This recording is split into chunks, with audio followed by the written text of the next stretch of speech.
and it is about 5 degrees outside, bright and sunny, and very Nordic. So, how are you this morning, Barrett?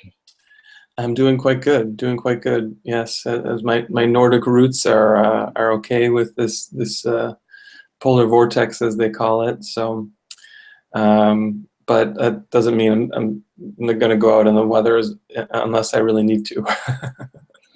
See, every morning I take my daughter-in-law to the train for her commute downtown, and then 2 or 3 days a week I do my shopping right after I drop her off. So I'm usually hitting the grocery stores at 7 or 7:38 in the morning. I like to get that done and over with. And this morning it was interesting. There were not any lines in any of the stores. So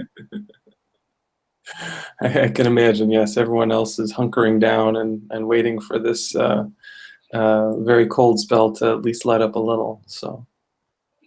yeah, and we'll have some respite from it, and then it comes back again, and then it goes away. And so it's kind of like, all of the other things in the material world. It fluctuates, and you're always glad when the fluctuation is in an upward direction, but then you're kind of like, oh, damn, it's going to drop again. So more inspiration for us to stay steady and on course with the course. Well, speaking of on course, we're going to continue on where we were leaving off last week. We were touching on the section in the text called the Happy Dream. This is in chapter 18, section 5, and talking about what the happy dream is, and just the overview. Happy dream is living in this dream world without any projections of guilt or fear. So we're in the world, but we're not of it, and we walk the world as others do. We smile more frequently, as Jesus says elsewhere around the description of a teacher of God. So the teacher of God is just living in the happy dream, and I think coming into being that is our goal as well. Mm-hmm. Yeah, it's interesting how there are a lot of different ways that you can interpret the happy dream, but I think one of the danger regions around it is when you begin to actually try to create the happy dream. And I think that that really is the core of our teaching here, is the recognition that, as Jesus said, I have myself, I'm nothing. And that nothingness is going to go for triviality and occasionally gluttonous pursuits. And we really have to be very, very aware throughout this whole journey that the happy dream arrives not because we've engineered it, but because we've simply ceased to resist it and allowed it to unfold on our behalf. Yeah, exactly. There's, I think when we think about who we are or what we are, almost all the time we're thinking that this body is what we are, that this individual self is what we are. But what we start to get as we study the Course is that the you that Jesus is speaking to is not a body, it's not an individual, it is the Christ. And that Christ is really the all-encompassing mind. So you could also call it the Son of God. It's that part of the mind that is the collective, that is whole.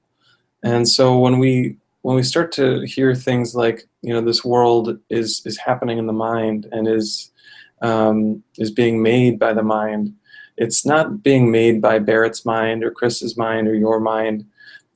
This world is being made by the collective mind. And in fact, it has already all been made. And just like a movie that's been filmed and it's in, it's the reel is already there. This movie that we call our life has already been filmed, and we're just watching a rerun of what has already occurred. Yes, and having that option to either attack or condemn or create chaos with every event, or to alter the way the dream's outcome occurs, by stepping back and being able to forgive and release and transcend our attachment to the dream. And of course, that heals the past and it collapses the future. So really, it is kind of like Groundhog Day in many ways. We are there with Bill Murray and that groundhog and having the same experience over and over again, it would seem. Yeah, but just like in that movie, Bill Murray eventually realized that he could use his experience to improve himself, to live a life of happiness, and to find that by helping others, he was really helping himself. And we have that opportunity in our lives too, even if it's not always February 2nd. In a way, it is always the same thing, because each day dawns. We have things to do. We have people who we enjoy being with. We have people who get under our skin. And every time we encounter one of those people that really annoys us, all of a sudden we can remember, oh, right, this person is my teacher. And what are they teaching me now? They're teaching me that I want kindness, and that how I respond to them is really how I'm responding to myself. So if I'm responding to them with anger, with judgment, with bitterness, I'm definitely not living in the happy dream. But when I can see that what they are is really just a reflection of myself, and that the upset I have towards them is actually something more deeply rooted, I can begin to go within and see, oh, okay, I want to do this differently. And that opens up the door for us to step into this happy dream, which I'm going to read a little bit about here in the 4th paragraph. Happy dreams come true, not because they are dreams, but only because they are happy. And so they must be loving. Their message is, thy will be done, and not, I want it otherwise. So this really goes right back to what you were saying, Chris, that ultimately we have to turn this over to Spirit. We have to turn it over to God, turn it over to the divine, and realize that, we think we want it our way, but what our way has always gotten us is some version of suffering. And our learning is that, no, we really want to turn all this over to Spirit, because when it's in Spirit's hands, the suffering ends, the happiness resurfaces, and we realize we can go through this world with that smile on our face, knowing that we can't really be touched by anything here. Yeah, it is a form of tunnel vision that we experience when we're really invested in our ego and its agendas. And, that's been always the case, I think, with literally everyone I dialogue with about this, is that when you try to control outcomes, when you try to avoid what you imagine to be disasters, you end up somehow leaving out that important element of knowingness, because looking at things from the higher perspective of the Holy Spirit and the Christ, they know where all the players on the chessboard are. And you, in your empirical mode of me, are clueless and oblivious. And so this year, it has been a really good opportunity for all of us to address, that tendency, simply by looking at the political scene around us and at the environmental crises and all the different epic events that are, according to our egos, the Holocaust unfolding. And being able to realize that there is a higher force in the midst of this. And if you'll just stop affirming the bad and start observing and embracing and supporting the belief or the knowledge that the outcome is going to get us all home a little bit faster, then all of a sudden there is no need to intervene, to interfere, or to in any way exercise self-protection. Yeah, and that really speaks to that other idea that Jesus explains in the text, that defenses do what they would defend. And what he's saying in that idea is that when we have a defense, what is it saying except for I am not safe? That there's something out there that I need protection from. So it reinforces the idea of attack. And ultimately, truth needs no defense, he also says. So we come to see that there's no real reason that we need to have this shield up, because the shield tells us that we're going to be attacked, or we can be attacked.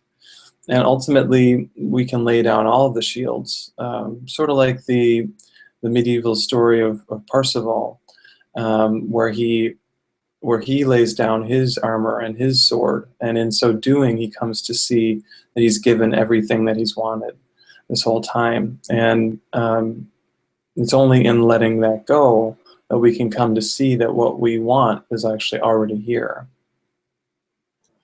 Yeah, that's the beauty of it is we make so much noise and we're jumping up and down and flapping our arms and being hysterical. And, it's like the guy who's drowning in 3 feet of water, and finally somebody says, well, just stand up, damn it. And that's really what we have to do. We have to be willing to stand up and put our feet firmly on the ground and anchor ourselves in that truth that opens doors and heals wounds and ultimately resolves all the problems that you think you have. As we go on here with verse 5, paragraph 5, it is no dream to love your brother as yourself, nor is your holy relationship a dream.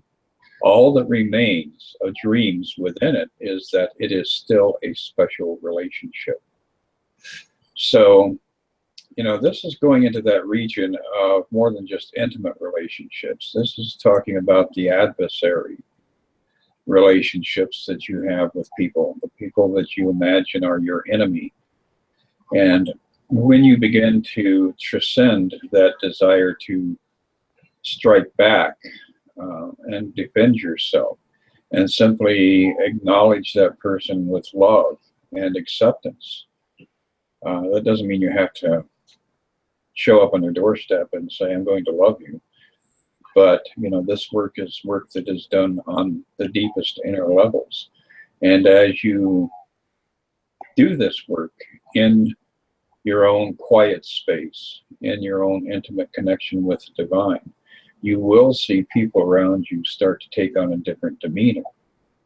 And you'll be able to, if nothing else, to be able to step out of that inclination to respond with like-minded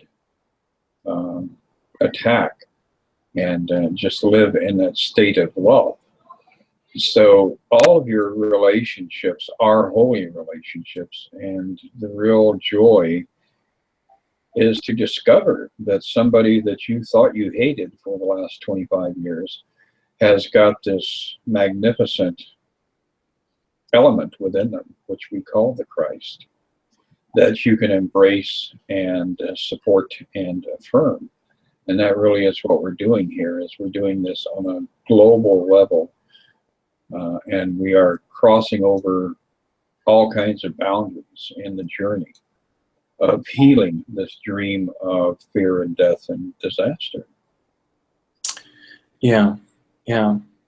And I think as we do this, it doesn't mean that we even necessarily behave very differently from how we used to before, but our perception of the world is different, and the way that we show up is different. And I really like that idea of holding Jesus's hand. That in each moment we're either always holding Jesus's hand or we're holding the ego's hand. And the question starts to become, whose hand do you want to hold? And when we look at it that way, the choice becomes kind of simple. It becomes more and more obvious. And then after that, it just becomes a practice where we have to just keep practicing. We have to say, I do want peace here. I do want happiness. And then when we choose it again and again, it becomes more and more the norm, which is why Jesus says miracles are habits, because we develop a kind of a normalcy of them. he basically helps us to see that what we have been calling normal is actually abnormal, and what we think is not normal is actually the truth.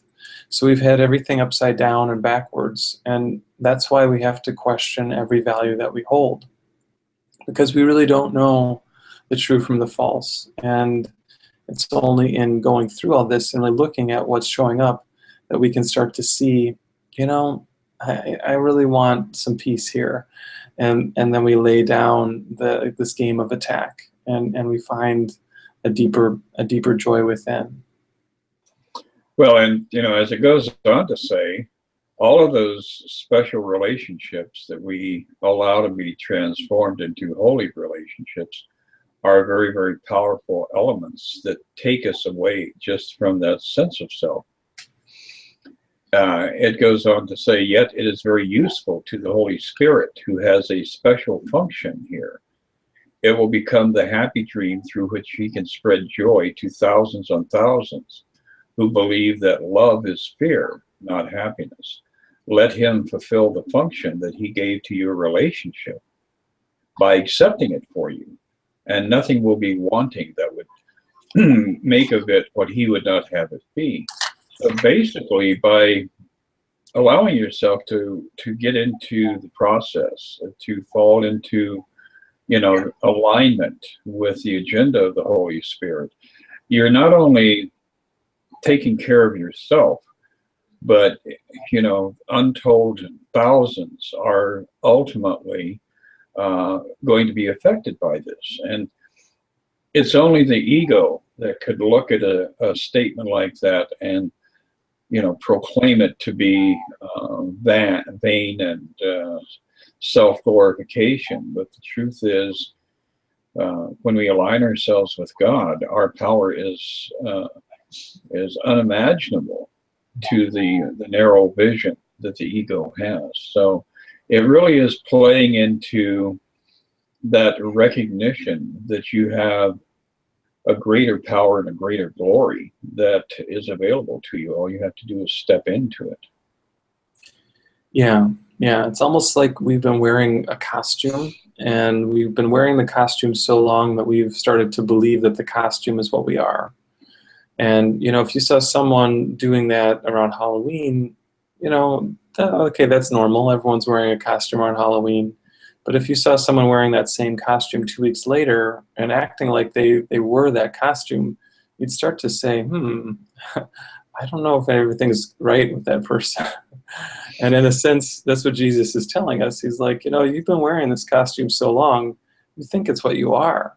You have no idea of the glory that is your truth. So let's put away these sort of shabby, false ideas of what you are, and step into this real beauty and this real truth.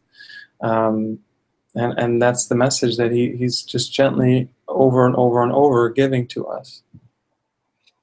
Absolutely, yeah.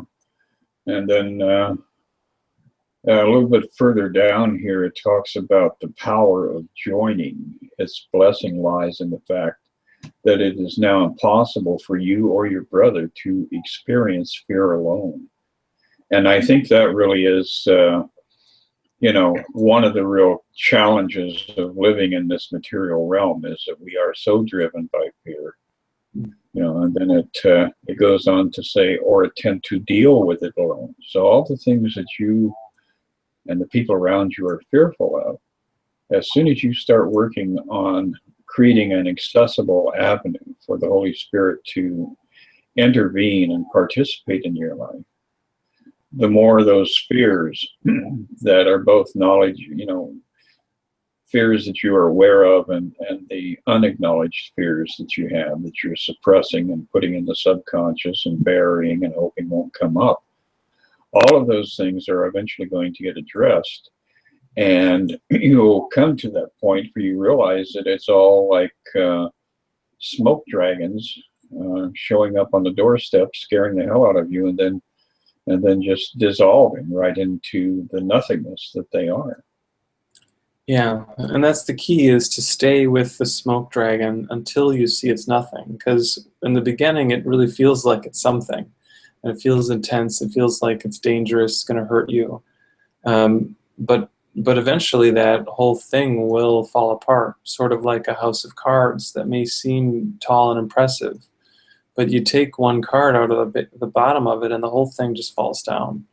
And that card in the bottom is really the belief that the separation is real. Jesus always comes back to that again and again. That is the ego issue, is that we believe somehow that we have pulled ourselves apart from the truth. And we start to question that, we start to relinquish that, and ultimately we let that go more and more. And in so doing, we come to see that we couldn't have ever separated from oneness, because oneness is always whole, it's always complete. And as we start to have not just an intellectual understanding of that, but experiential knowing of that, all of a sudden our whole life really does shift, and it does step into a place where we're getting that this atonement, this understanding of the power of love is really what this is all about. And I think that's what he's really speaking to here in this section. Absolutely. And if we go back a couple of chapters to chapter 15, at the tail end, chapter 15, we have this thought that let no despair darken the joy of Christmas, for the time of Christ is meaningless apart from joy. So when Jesus was born, that story is all about the arrival of the potential for joy in this world. And if you are willing to embrace it, especially at this special season, then I think you will see some amazing events start to line up in your life, not because of the content of the events, but because of the transformation of your own thoughts and your own beliefs and your own acceptance level. And I think you'll be able to see miracles occurring all around you without any effort at all. Yeah, it's a pretty beautiful image and a pretty amazing vision that is really given to us. And the most amazing thing about it is that it's actually true. That all of these shadows, all these smoke dragons will ultimately come to be seen as the nothing that they are. And in that moment, we really will be embodying that Christ and knowing that Jesus is born in us, which I think that this whole Christmas season can really embody as we experience it. It absolutely can, and gives you a little bit lighter heart as you go out and engage with the crowds and battle your way across town on the freeways, et cetera, et cetera. When you're in that mode of being able to just forgive it over and over again for appearing to be anything else but love that you're surrounded by, then you're reclaiming the whole essence and the whole joy and the whole truth of this Christmas season. I think that's a beautiful note for us to wrap it up on. And I'm getting in the Christmas mood just talking about all this with you, Chris. Yes, well, I understand you'll be getting out the reindeer and polishing their hooves and heading up to North Country, where the Scandinavians are going to be having, that weird fish dish and a variety of other Scandinavian treats. Yes, the good old lutefisk. Well, we'll see. We'll see what that's an occasional treat. It's not always there every year, but we'll definitely have fun whatever we do, and sing some Swedish drinking songs while we enjoy each other's company. Yes, that'll be wonderful. All the Vikings will be getting together and toasting the season and toasting themselves. Yeah. It sounds like you have a Polish feast coming up as well, so that's going to be really, really beautiful and fun, I'm sure, as well. Yeah, we're going to be having pierogi and kopitka and all kinds of things, and klatski, and it's going to be a good Christmas. All you have to do is open your heart to allow it to arrive, and it will arrive. Beautiful, beautiful. All right, well, Is it going to work for us to do this next week as well before the Christmas season actually gets here, or how's that look for you? Oh yeah, next week is real good. We have everything under control here at the Kennedy Space Center. So All right. we're watching for sleighs and UFOs. Sounds good. Well, we'll have one more check-in on Santa then next week before we actually are experiencing Christmas itself. Absolutely. Take care and drive carefully. Will do. Out there in that bitter cold. All right. You too. All right. Bye, Matt. Goodbye.